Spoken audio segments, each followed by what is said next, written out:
کہ اس کی خود اپنی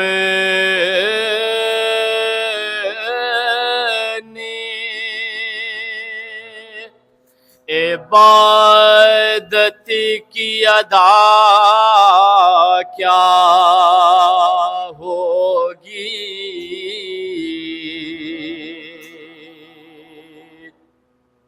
ہے اس کی خود اپنی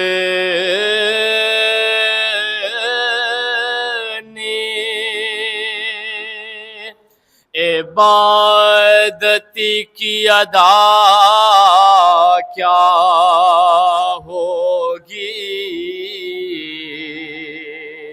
ہے جس کے چہرے پہ نظر کرنا عبادت ہو جائے،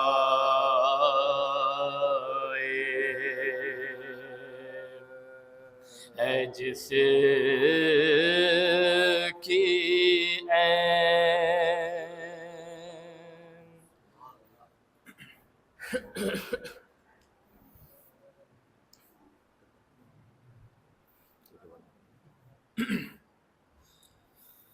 چار مصرے حاضر کرتا ہوں حضرات.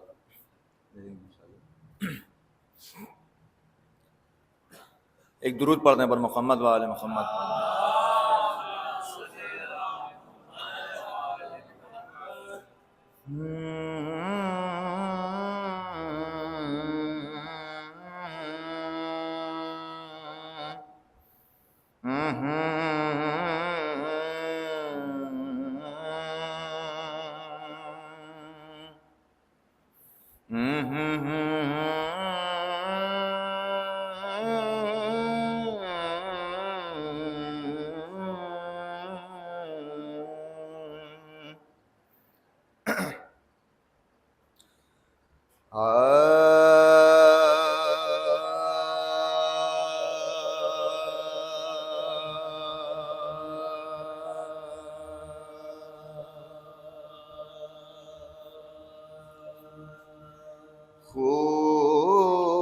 خون میں جس کے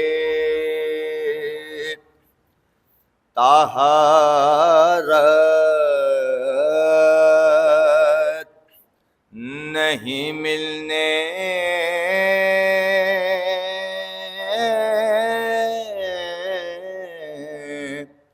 والی،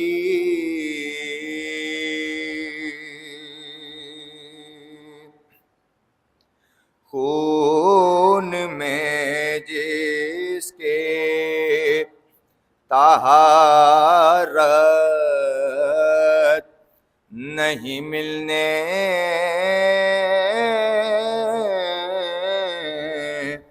والی،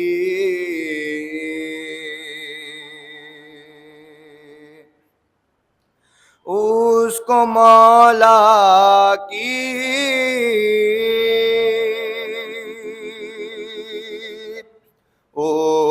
اس کو مولا کی محبت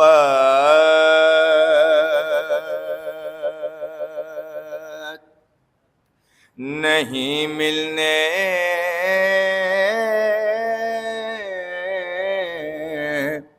والی،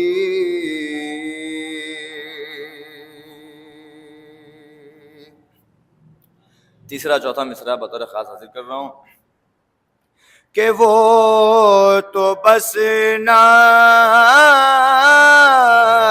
کی خامی تھی، الجھ بیٹھا یزید،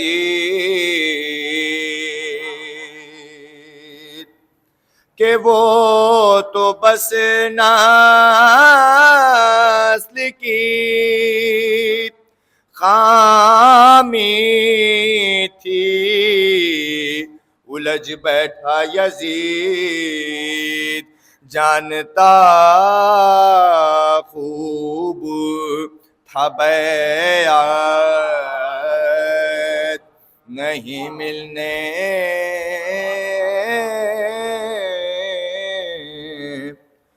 والی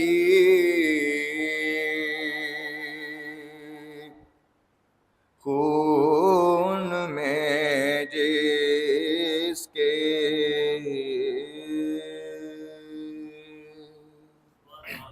شکریہ. سلام کے چند اشعار آپ حضرات کی سماعتوں کے حوالے کرنے سے قبل آپ حضرات سے گزارش ہے کہ ایک مرتبہ سورہ الحمد اور 3 مرتبہ سورہ توحید کی تلاوت فرما کر مرحوم سید حسن عاقل صاحب ابن سید مفتی علی صفدر صاحب اور مرحومہ سم النساء بنت محمد قاسم مرحوم کی رکوع شال فرماتے ہیں.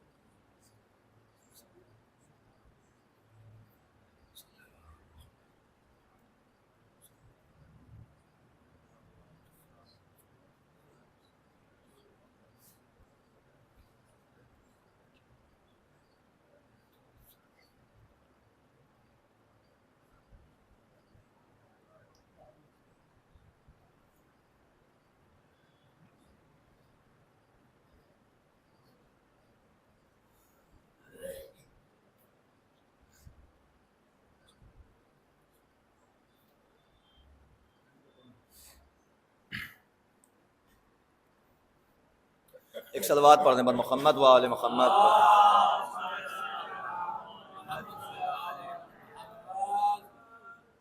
اسی سال کا مصرع ہوا تھا مقبل منزل کی شب بیداری میں. اسی مصرے پہ چند اشعار آپ کی سماعتوں کے حوالے کرنے جا رہا ہوں.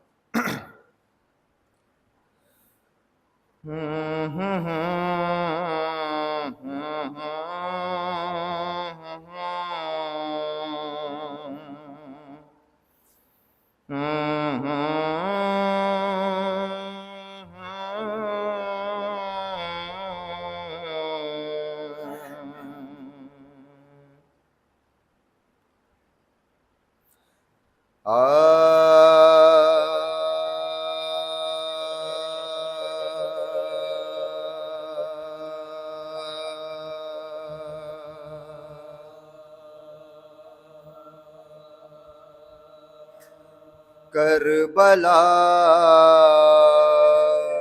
کے جنگ کی جب ڈائری دیکھے گئی کربلا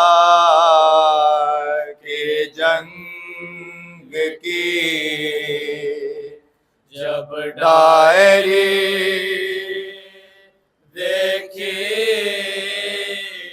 گئی حرملا کی موت اصغر کی ہنسی دیکھی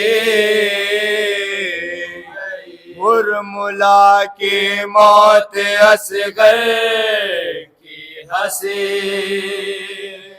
دیکھی گئی کربلا کے جنگ کی جب ڈائری دیکھی گئی کربلا کے جنگ کی جب ڈائری دیکھی گئی کہ کربلا میں کہ اٹھے ایک لاکھ سارے انبیاء کربلا میں کہ اٹھے ایک لاکھ سارے انبیاء ایک دن کے آئینے میں ہر صدی دیکھی گئی ایک دن کے آئینے میں ہر صدی دیکھی گئی کربلا کے جنگ کی جب ڈائرے دیکھے گئے کہ جھوٹ غیبت اور چغل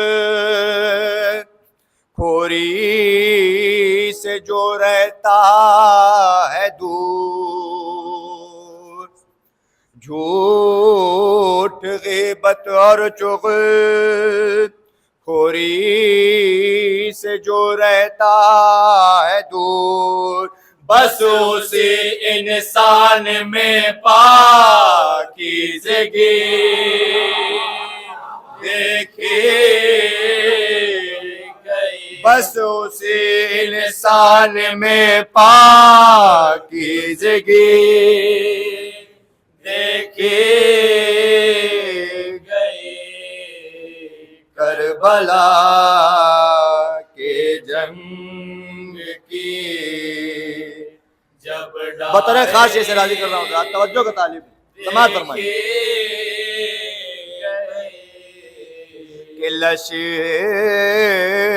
کرے آدھا سے آ کر نے ثابت کر دیا، لشکر آدھا سے آ کر نے ثابت کر دیا، ہے جہاں سرور وہیں پر زندگی دیکھیے گئی، ہے جہاں سرور وہیں پر زندگی دیکھیے گئی، کربلا کے جنگ کی حالات حاضرہ پیش کر رہا ہوں، توجہ و تعلیم سماعت فرمائیے دیکھے گئے کہ رات بھر ہٹتی نہیں جس کی موبائل سے نظر، رات بھر ہٹتی نہیں جس کی موبائل سے نظر، مجلسوں میں آ کے بیٹھے تو گھڑی دیکھی گئی، مجلسوں میں آ کے بیٹھے تو گھڑی دیکھی گئی، کربلا کے جنگ کی جب ڈائری دیکھی گئی کہ ایک ششمہ ہے مجاہد نے جو کی ہے دشت میں، ایک ششمہ ہے مجاہد نے جو کی ہے دشت میں، پھر نہ ایسی جنگ دنیا میں کبھی دیکھی گئی، کربلا کے جنگ کی جب ڈائری دیکھی گئی کہ ساری دنیا ڈر رہی ہے اس لیے ایران سے، ساری دنیا ڈر رہی ہے اس لیے ایران سے، اس کے دل میں روشنی ایمان کی دیکھی گئی، اس کے دل میں روشنی ایمان کی دیکھے گئے کربلا کے جنگ کی. یہ شعر بطور خاص سماعت فرمائیں. توجہ کا تعلق چیلنج ہے، سماعت فرمائیں. دیکھے گئے کہ ہیں کروڑوں کربلا میں زائر سرور مگر ہیں کروڑوں کربلا میں زائر سرور مگر کوئی بھوکا نہ رہا نہ تشنگی دیکھے گئے کوئی بھوکا نہ رہا نہ تشنگی دیکھے گئے کربلا کے جنگ کی. مصائب کے اشعار ملاحظہ فرمائیں. تصور سے سماعت فرمائیں. کہ ہڈیاں اس کی چٹکتی تھی دیار شام میں ہڈیاں اس کی چٹکتی تھی دیار شام میں دختر سرور میں اتنی تشنگی دیکھے گئے کربلا کے جنگ کی. جب ڈائرے دیکھے مقطع ملاحظہ فرمائیں حضرات. کہ جو بھی شہرت کر رہے ہیں اپنی شہرت پہ غرور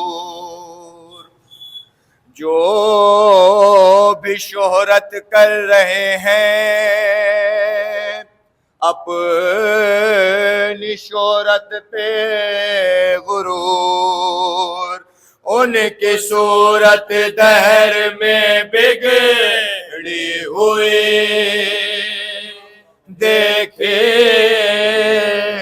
گئے ان کی صورت دہر میں بگڑی ہوئی دیکھے گئے کربلا کے جنگ کی.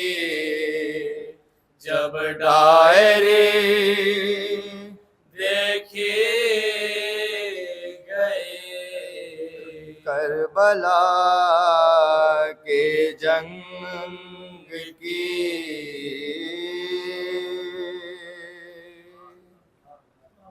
شکریہ صاحب.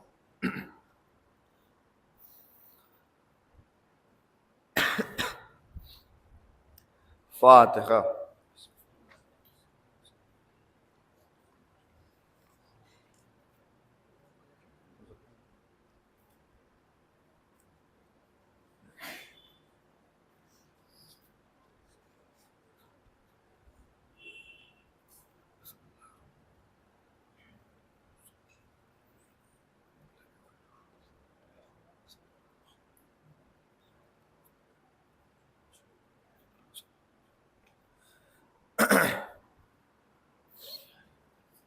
مرثیے کے 3 سے 4 بند بطور صحابہ حاضر کرتا ہوں.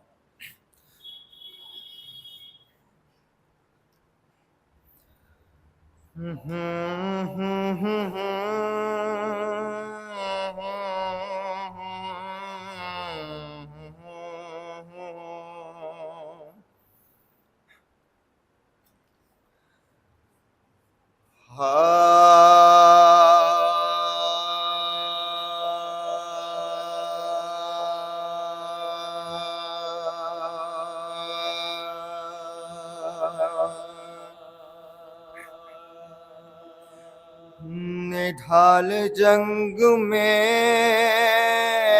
جب یوسف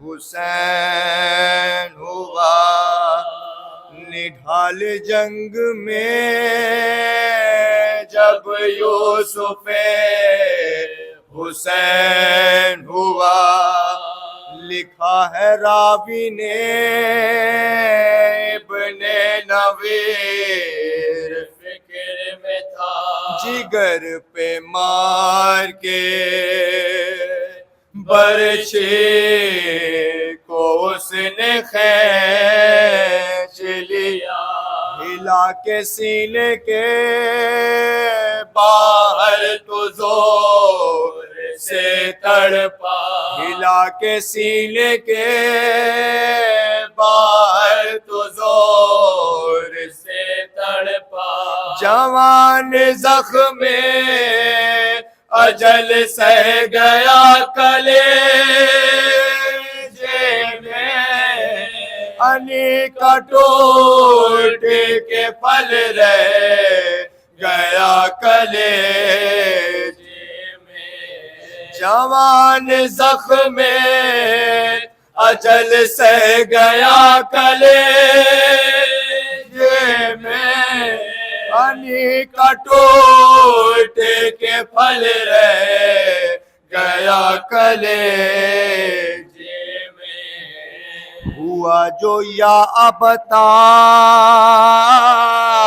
کی صدا سے دل بے چین، تو یا بنیا کئی بار کہے کہ تڑپے حسین، کہ سر پکارا کی ادر کے نی اے شہ کون ہے، کہا امام نے لبیک میرے نور کہا امام نے لبیک میرے نور، تمام خلق بھی روکے تو اب نہ مانوں گا، میں اپنے لال کو ڈھونڈوں گا، خاک چھانوں گا، یہ کہہ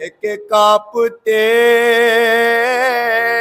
دوڑے گرے اٹھے سرور، پکارتے تھے کدھر ہو زمین پہ اے دلبر، کہاں چھپے ہو بتاؤ مجھے علی اکبر، نظر نہ آتا تھا مقتل میں شیخ کو نور نظر نہ آتا تھا مقتل میں شیخ کو نور نظر، کبھی اٹھے کبھی سلطان مشرق گرے، لکھا ہے یہ کہ 72 جگہ حسین گرے، کبھی اٹھے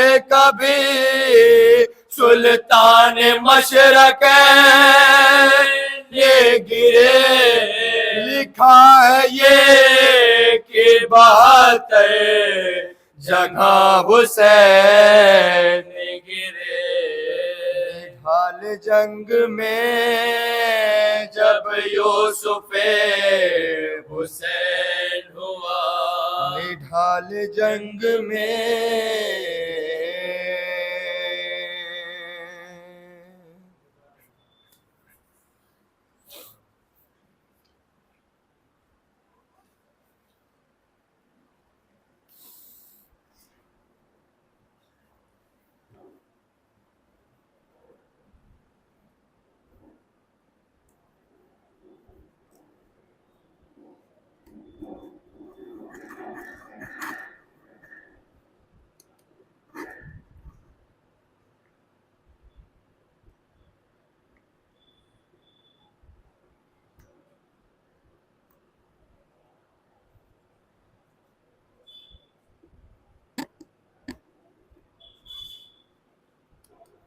مل جل کر درود پڑھیں عظمت آل محمد پر۔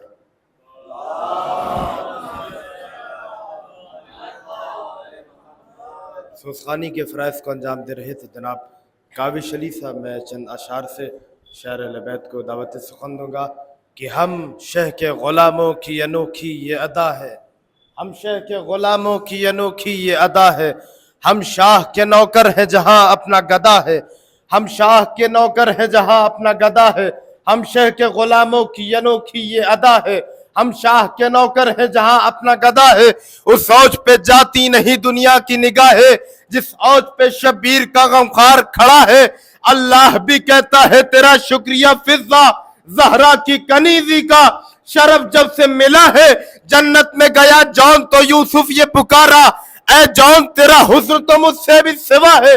توجہ چاہتا ہوں شعر پر، ہم شاہ کے غلاموں کی انوکھی یہ ادا ہے، ہم شاہ کے نوکر ہے جہاں اپنا گدا ہے، اس اوج پہ جاتی نہیں دنیا کی نگاہیں، جس اوج پہ شبیر کا غمخوار کھڑا ہے، اللہ بھی کہتا ہے تیرا شکریہ فضہ، زہرا کی کنیزی کا شرف جب سے ملا ہے، جنت میں گیا جون تو یوسف یہ پکارا، اے جون تیرا حسن تو مجھ سے بھی سوا ہے، بتلا دے کہاں سے ہوئی دولت یہ میسر، واللہ کی فردوس کا رنگ پھیکا پڑا ہے، یوسف کی طرف دیکھ کے پھر جون پکارا، اکبر کا پسینہ میرے ماتھے پہ گرا ہے، یوسف کی طرف دیکھ کے پھر جون پکارا، اکبر کا پسینہ میرے ماتھے پہ گرا ہے۔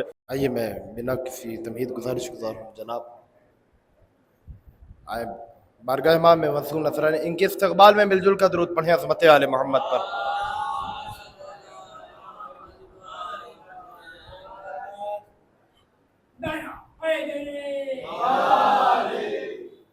چار مصرے سماعت فرمائیں حضرات کہ کیوں ہو نہ مستجاب جو رو کر دعا کرے، کیوں ہو نہ مستجاب جو رو کر دعا کرے، کچھ آدمی کرے تو بہت خود خدا کرے، اور سر دے کے حق کی راہ میں زندہ ہوئے حسین، سر دے کے حق کی راہ میں زندہ ہوئے حسین، ایسا تو ہو چراغ جو بجھ کر جلا کرے، ایسا تو ہو چراغ جو بجھ کر جلا کرے۔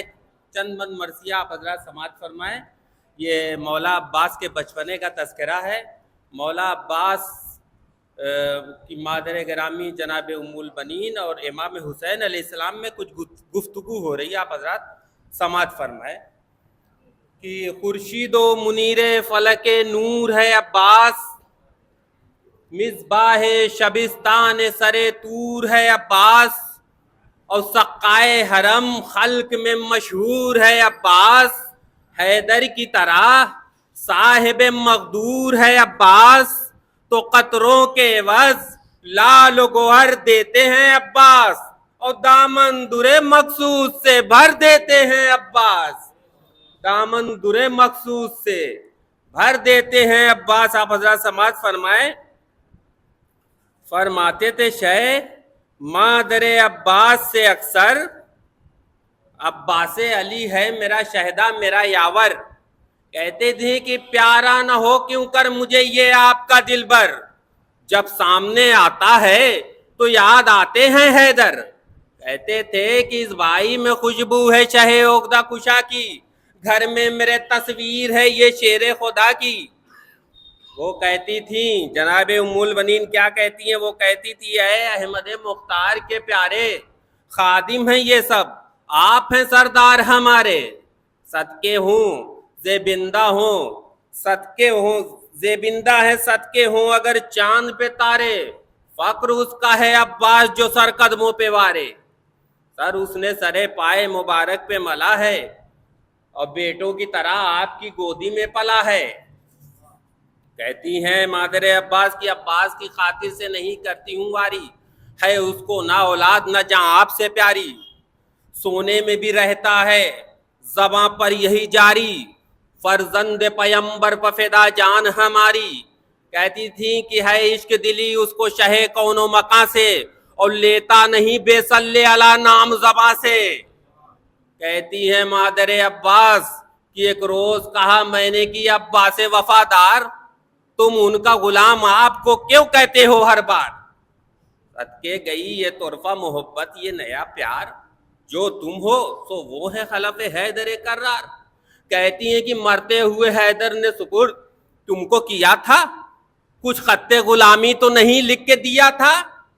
کہتی کہ ہے مادر عباس کی اتنا میرا کہنا تھا کہ بس آنکھ پھرا لی، تھرا کے کہا بات یہ کیا منہ سے نکالی، ارے توبہ کرو یکساں ہوا کہاں میں اور شہ عالی، میں بندہ ناچیز وہ کونین کے والی، قطرہ کبھی دریا کے برابر نہیں ہوتا اور ذرہ کبھی خورشید سے ہمسر نہیں ہوتا، ذرہ کبھی خورشید سے ہمسر نہیں ہوتا۔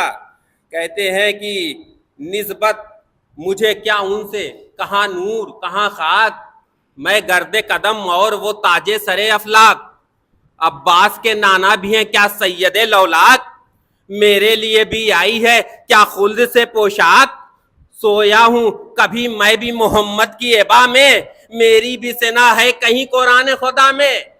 کہتے ہیں مولا عباس کہ زہرا نے مجھے دودھ پلایا ہو تو کہہ دو، کاندھے پہ محمد نے چڑھایا ہو تو کہہ دو، جبریل نے جھولے میں جھلایا ہو تو کہہ دو، ان رتبوں میں رتبہ کوئی پایا ہو تو کہہ دو، وہ فقر دو عالم ہے اور امام دو جہاں ہے، اور اسرار لدونی میرے سینے میں کہاں ہے۔ کہتے ہیں مولا عباس کی خوش ہوں جو غلام علی اکبر مجھے سمجھے، میں یہ نہیں کہتا کہ برادر مجھے سمجھے، وہ خادم اولاد پیمبر مجھے سمجھے، اور رتبہ میرا بڑھ جائے جو قمبر مجھے سمجھے، رتبہ میرا بڑھ جائے جو قمبر مجھے سمجھے، نالین اٹھاؤں میری معراج یہی ہے، اور شاہی ہے یہی تخت یہی تاج یہی ہے۔ کہتے ہیں مولا عباس کی یکساں ہے تو ہے مرتبہ شبر و شبیر، بیٹوں میں علی کے یہ کسی کی نہیں توقیر، سر پاؤں پہ رکھتا ہوں اے مادر دلگیر، مجھ سے نہ سنی جائے گی اس طرح کی تقریر، اب آپ کو صورت بھی نہ دکھلائے گا عباس، اور باتیں جو یہی ہوئیں گی مر جائے گا عباس، باتیں تو یہی ہوئیں گی مر جائے گا عباس۔ کہتے ہیں کہ کیا بھول گئی واقع رحلت حیدر، تھا آپ کے زانوں پہ سرے فاتح خیبر، اس پہلو میں شبر تھے تو اس پہلو میں شبیر، زینب بسر خاک تڑپتی تھی کھلے سر، صحت ہو پدر کو یہ دعا کرتا تھا میں بھی، اور لپٹا ہوا قدموں سے بکا کرتا تھا میں بھی، پاس اپنے بلا کر مجھے بابا نے کیا پیار، اور ہاتھ میرا ہاتھ میں شہ کے دیا ایک بار، فرمایا حسن ہے میرا 9 بیٹوں کا سردار، اور عباس رہا ایک حسین اس کا ہے سردار، فرمایا تھا مجھ سے کہ امام اپنا سمجھنا، اور آقا سے کہا تھا کہ غلام اپنا سمجھنا۔ ہنس ہنس کے میں سنتی رہی تقریر یہ ساری، اس کو تو یہ غصہ تھا کہ آنسو ہوئے جاری، لے لے کے بلائے کہا تم میں نے کہ واری، حاصل ہوئی واللہ مراد آج ہماری، وہ دن ہو کہ حق تجھ سے غلامی کا ادا ہو، اور تو قبلہ کونین کے قدموں پر فدا ہو۔ بڑی ادب احترام کے ساتھ حجت الاسلام والمسلمین علی جناب مولانا محمد رضا خان صاحب قبلہ سے کی ورونق افروز ممبر ہوں، خوشنودی امام زمانہ بے استقبال مولانا، مل جل کا درود پڑھیں عظمت آل محمد پر۔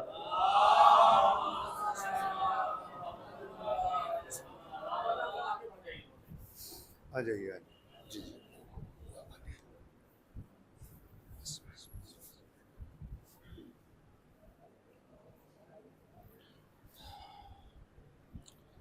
رحم اللہ من قرأ الفاتحہ۔ بسم اللہ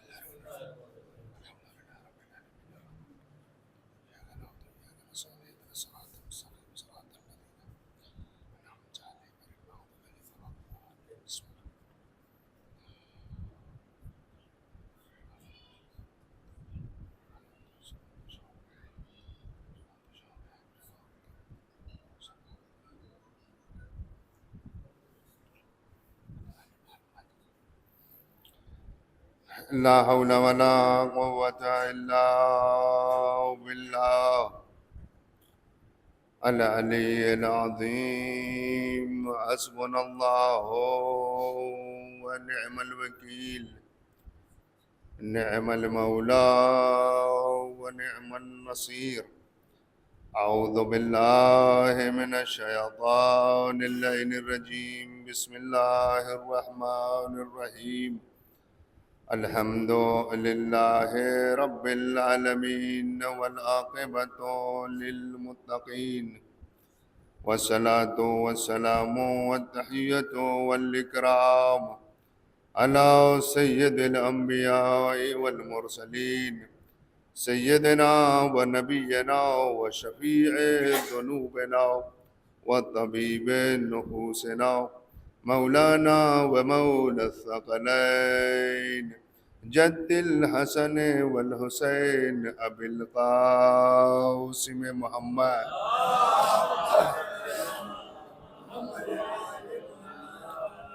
ثم الصلاة والسلام والتحية والإكرام على أهل بيته الطيبين الطاهرين المعصومين المظلومين، ولعنة الله على أعدائهم أجمعين من الآن إلى قيام يوم الدين. أما بعد، فقد قال الله الحكيم في القرآن الكريم وهو أصدق القائلين وقوله الحق.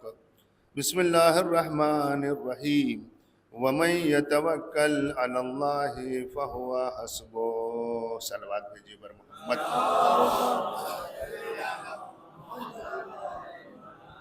اب حضرت سے گزارش ہے کہ ایک بار سورہ الحمد اور 3 بار سورہ قل هو اللہ کی تلاوت فرما کے مرحوم سید حسن عاقل ابن سید مفتی علی صفدر مرحوم کی روح کو اصال فرما دیجیے. اللہم صلی علی محمد وعلی محمد. اللہم صلی علی محمد وعلی محمد. اللہم صلی علی محمد. بسم اللہ الرحمن الرحیم. الحمد للہ رب العالمین ایاک نعبد و ایاک نستعین اهدنا الصراط المستقیم صراط الذین انعمت علیہم. بسم اللہ الرحمن الرحیم. قل هو اللہ احد اللہ الصمد لم یلد ولم یولد ولم یکن له کفوا احد. قل هو اللہ احد اللہ الصمد لم یلد ولم یولد ولم یکن له اللہ الصمد.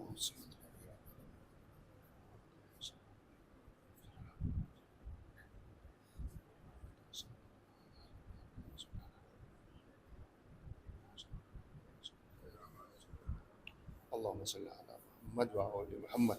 ایک صلوات پڑھ لیجیے بر محمد وعلی محمد.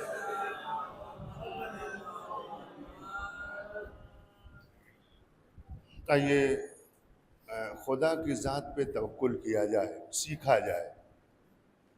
دیکھیے قرآن اسی لیے آیا کہ قرآن کو پڑھیے، اس کو جانیے کہ پروردگار کیا کہہ رہا ہے اور اسے اپنی زندگی میں اپنائیے، تب تو فائدہ ہے. ورنہ صرف قرآن کو چومیے اور رکھ دیجیے اٹھا کے اور تلاوت کر لیجیے بس. کچھ زندگی آپ کی کچھ بدلنے والی نہیں ہے. قرآن کو صرف اس لیے نہیں بھیجا گیا ہے کہ قرآن ایک کتاب ہے مقدس، پڑھ لو اٹھا کے رکھ دو. ہاں نہ، قرآن زندگی کو سنوارنے کے لیے آیا ہے. اور کون ایک انسان کی زندگی کو سب سے بہتر سنوار سکتا ہے؟ جس نے انسان کو بنایا ہو. وہ نہ جانے گا کہ اس کو کیا چاہیے اور کیا نہیں چاہیے. جس نے بنایا اس نے انسان کے اندر کیا ہونا چاہیے کیا نہیں ہونا چاہیے کہ یہ ایک مکمل انسان رہے، اس کی زندگی خوشگوار رہے. اس نے قرآن کو بھیجا کہ یہ نسخہ ہے بھیا. ہم لوگ قرآن کو صرف اللہ کا کلام سمجھتے ہیں، زندگی کا نسخہ نہیں سمجھتے. غلطی یہاں پہ ہے. قرآن کتاب زندگی ہے، قرآن کتاب ہدایت ہے. یعنی قرآن کو پڑھیے، اپنی زندگی کو خوشگوار بنائیے کسی طرح کی شکایت انسان کو اپنی زندگی میں نہیں ہونا چاہیے اگر وہ قرآن سے وابستہ ہے. نہیں وابستہ ہے تو ہزار شکایتیں ہیں. ہاں، اور جب زندگی قرآن کے اوپر مبنی نہیں ہوگی، یعنی اس کے اصولوں پہ نہیں چلیں گے آپ، تو پھر وہ ہم سے دعا لکھواتے رہیے اور تعویذ بنواتے رہیے، یہی ہوگا. بہت سے نوجوان اسی حوالے سے گفتگو کرتے ہیں، مولانا صاحب امتحان ہے تو کیا کریں، کوئی دعا ہوا؟ ہاں، جاب نہیں لگ رہی ہے تو مولانا صاحب کوئی دعا بتائیے، کوئی لکھ دیجیے. دعا اثر تبھی کرتی ہے جب اس انسان کے اندر یہ صلاحیت پائی جائے کہ یہ اثر گزار ہو کہ نہ ہو. سمجھا؟ ورنہ یہ فائدہ نہیں کرنے والے، کچھ نہیں. ڈاکٹر دوا دیتا ہے، کب آپ کو فائدہ کرے گی؟ جب اس کے بتائے ہوئے اصولوں پہ آپ چلو گے تب. اس نے کہا دوا کھانا مگر گرم پانی پینا، ذرا ٹھنڈا نہ پینا. آپ دوا بھی کھا رہے ہو، آئس کریم بھی کھا رہے ہو، ٹھنڈا پانی بھی پی رہے ہو. بتائیے کیا ہوگا؟ دوا اثر کرے گی کیا؟ نہیں کرے گی. یہ سادی سی بات ہے. جب ایسا نہیں ہونے والا ہے تو آپ اگر قرآن کے دائرے میں اپنی زندگی نہیں گزارو گے، قرآن والے نہیں ہو، قرآن نہیں پڑھتے ہو، قرآن پہ عمل نہیں کرتے ہو، اس کے بعد چاہیے کہ دعا آپ کے اندر اثر کرے. قرآن والے پڑھیے، بنیے، قرآن پڑھیے. نہ دعا کی ضرورت ہے، نہ تعویذ کی ضرورت ہے. قرآن نسخہ ہے، تعویذ نہیں چاہیے، دعا نہیں چاہیے. قرآن کی آیتوں کو پڑھیے، یہی نسخہ ہے، یہی تعویذ ہے. بلا وجہ دوسروں کے چکر میں پڑھ کے اپنا عقیدہ بھی خراب کر رہے ہو، ہاں، قوم کو بدنام بھی کر رہے ہو، قوم کو بدنام بھی کر رہے ہیں. یعنی اگر یہ قوم مشہور ہو جائے کہ یہ قوم دعا اور تعویذ والی ہے تو یہ بتائیے ہم لوگوں کے ہاں پروردگار پھر کہاں گیا، قرآن کہاں گیا، کلام اللہ مجید کہاں گیا، ائمہ کہاں گئے، مجلسیں کہاں گئی، یہ سب کہاں، سب ختم ہو جائے کیا؟ دعا اور تعویذ پہ کام چلے گا کیا؟ نہیں ہوگا. بس دیکھیے ذات پروردگار پہ بھروسہ. آیت ہم نے یہی پڑھی. یہ موضوع تھوڑا سا پڑھنا چاہ رہے ہیں کہ خدا کے اوپر توکل کرنا سیکھا جائے. کیسے خدا کی ذات پہ بھروسہ کیا جائے اور اپنی زندگی میں اسے کیسے لایا جائے اور اپنی زندگی کو کیسے سنوارا جائے. بہت آسان نسخہ ہے مگر لوگ اس پر عمل کریں تب. ایک چیز اس سے پہلے کہہ دیں، اب نظر پڑ گئی تو کہی دیں. دیکھیے اسلام کے مسائل کو اور دینی مسائل کو جاننا واجبات میں سے ہے، واجب ہے. جانیے، مجلس سننا ہماری واجب نہیں ہے. سنیے چاہے نہ سنیے، سنیے گا ثواب لیجیے گا، نہیں سنیے گا نہیں نہ لیجیے گا. واجب نہیں ہے، لیکن حرام و حلال کے بارے میں جاننا واجب ہے. نجس پاک کے بارے میں جاننا واجب ہے. تو دینی مسائل کو جاننا اور سیکھنا واجب ہے. کچھ لوگ گیم کھیلتے ہیں اور اس پہ شرط لگاتے ہیں کہ جو ہار جائے گا وہ یا تو پیسہ دے گا، جو ہار جائے گا ہاں وہ ان کو کھانا کھلائے گا، جو ہار جائے گا تو پتہ نہیں کیا ہاں کیفے میں جائے گا. بہرحال اس طرح کے مختلف شرطیں ہیں. دیکھیے اگر ایک کھیل صرف ذہن کی قوت کو بڑھانے کے لیے کھیلا جائے، ذہن کو تیز کرنے کے لیے کھیلا جائے کہ انسان کا ذہن تیز ہو، اسلام اسے منع نہیں کرتا. کھیلو کھیلو، ذہن کو تیز کرو. ایک مسلمان ذہین بنے، ایک بچہ ذہین بنے، بہت اچھی بات ہے. لیکن جہاں یہ شرط آ جاتی ہے کہ چلو کھیلتے ہیں، ہارو گے تو یہ کرنا پڑے گا، جیتو گے تو یہ کرنا پڑے گا، دونوں طرف ہے. ہاں ہارنے والا چاہے کھلائے یا جیتنے والا کوئی فرق نہیں پڑتا، دونوں صورت میں یہ معاملہ حرام ہے. دونوں صورت میں محشر میں پکڑے جاؤ گے.